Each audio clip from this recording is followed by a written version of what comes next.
അസ്സലാമു അലൈക്കും പ്രിയപ്പെട്ടവരെ, ഇന്ന് നമ്മൾ 2ാം ക്ലാസ്സിലെ 6ാമത്തെ പാഠം ലിസാനുൽ ഖുർആനിലെ 6ാമത്തെ പാഠമാണ് പഠിക്കുന്നത്.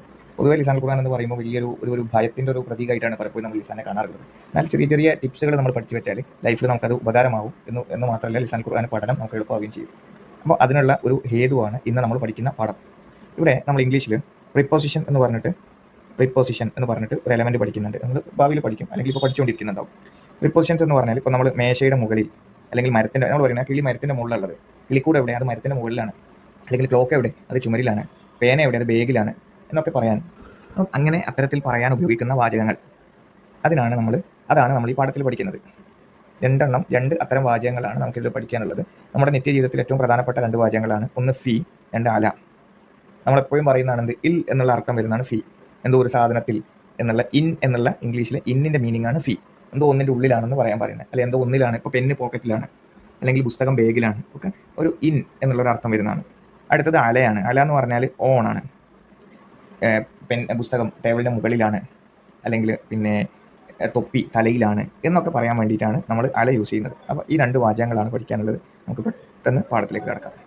ഓക്കെ. 1, ഫി സെല്ലത്തി മാഞ്ച, കൊട്ടയിൽ മാങ്ങയാണ്. കൊട്ടയിൽ ഫി വന്നതുകൊണ്ട് കൊട്ടയിൽ മാങ്ങയാണ്. ഫിൽ ജൈബി കലമുൻ, കീശയിൽ പേനയാണ്. ഫി സയ്യാറത്തി സവ്വാക്കുൻ, കാറിൽ ഡ്രൈവർ ഉണ്ട്, അല്ലെങ്കിൽ കാറിൽ ഡ്രൈവർ ഉണ്ട്. ഫി. പിന്നെ അല ഷജറത്തി, ഇനി അടുത്തത് അല ഷജറത്തി ബബുവാഉൻ, മരത്തിൻ്റെ മുകളിൽ ആരുണ്ട്, തത്തയുണ്ട്. ഓൺ. അല ത്വാവിലത്തി ബിത്തീഹുൻ, വാട്ടർ മെലോൺ മേശയുടെ മുകളിലാണ്. അല റസി കലൻ സുവത്തുൻ, തലയിൽ അല്ലെങ്കിൽ തലയുടെ മുകളിൽ തൊപ്പിയാണ്.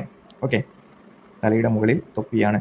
ഇത്തരം വാചകങ്ങളാണ് നമുക്ക് പഠിക്കാനുള്ളത്. ഏറ്റവും സിമ്പിളായിട്ടുള്ള പാഠമാണ്, നിങ്ങൾ വായിച്ച് പഠിക്കുക. ഓക്കെ, നമുക്കതിൻ്റെ കുറച്ച് ഉദാഹരണങ്ങൾ വായിച്ച് നോക്കാം.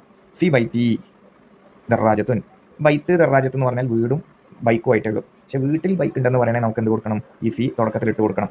ഫി വന്നു കഴിഞ്ഞാൽ ശേഷം വരുന്ന വാചകത്തിന് കെസറായിരിക്കും ഉണ്ടാവുക. അപ്പോൾ ഫി ബൈത്തി ദറാജത്തുൻ, എൻ്റെ വീട്ടിൽ സൈക്കിളുണ്ട്. ഫിൽ മദ്രസത്തി അസ്ദിഖാഉൻ, മദ്രസയിൽ കൂട്ടുകാരുണ്ട്. ഓക്കെ. അല യദി കെസറാണ്. അല യദി സാഅത്തുൻ, എൻ്റെ കയ്യിൻ്റെ മുകളിൽ, കൈമൽ എന്തുണ്ട്, വാച്ചുണ്ട്. അല റസി കലൻ സുവത്തുൻ, എൻ്റെ തലയുടെ മുകളിൽ എന്തുണ്ട്, തൊപ്പിയുണ്ട്. ഓക്കെ, അപ്പോൾ ശ്രദ്ധിക്കുക, അല വന്നാൽ ശേഷം വരുന്ന വാചകത്തിന് കെസറായിരിക്കും. പിന്നെ ഈ വരുന്ന വാചകങ്ങളൊക്കെ സെൻറ്റൻസിൻ്റെ തുടക്കത്തിലായിരിക്കും വരിക. റെഡിയാണെന്ന് വിചാരിക്കുന്നു. നമുക്ക് ഉദാഹരണങ്ങൾ പഠിക്കാം. ഇവിടെ കൊട്ടയുണ്ട്, പഴമുണ്ട്. അപ്പോൾ കൊട്ടയുടെ ഉള്ളിലാണ് പഴം വെച്ചിട്ടുള്ളത്. അപ്പോൾ എങ്ങനെ പറയാം, ഫിസ് സെല്ലത്തി, കൊട്ടയുടെ ഉള്ളിൽ മൗസുൻ, പഴമുണ്ട്. ഇവിടെ ടേബിളിൻ്റെ മുകളിലാണ് പപ്പായ വെച്ചിട്ടുള്ളത്. അപ്പോൾ എങ്ങനെ പറയാം, അല ത്വാവിലത്തി, മേശയുടെ മുകളിൽ ബബായ, പപ്പായുണ്ട്. ഇവിടെ പുസ്തകങ്ങൾ കാണാൻ പറ്റുമോ എന്നറിയില്ല, ഞാൻ കാണുന്നുണ്ട്. പുസ്തകങ്ങളുണ്ട്, അതെവിടെയാണ്, ബാഗിൻ്റെ ഉള്ളിലാണ്. അപ്പോൾ എങ്ങനെ പറയും, ഉള്ളിലാണെങ്കിൽ ഫിൽ ഹക്കീബത്തി, ബാഗിൻ്റെ ഉള്ളിൽ എന്തുണ്ട്, കിതാബുണ്ട്. ഇവിടെ പാരറ്റ് മരത്തിൻ്റെ മുകളിലാണ്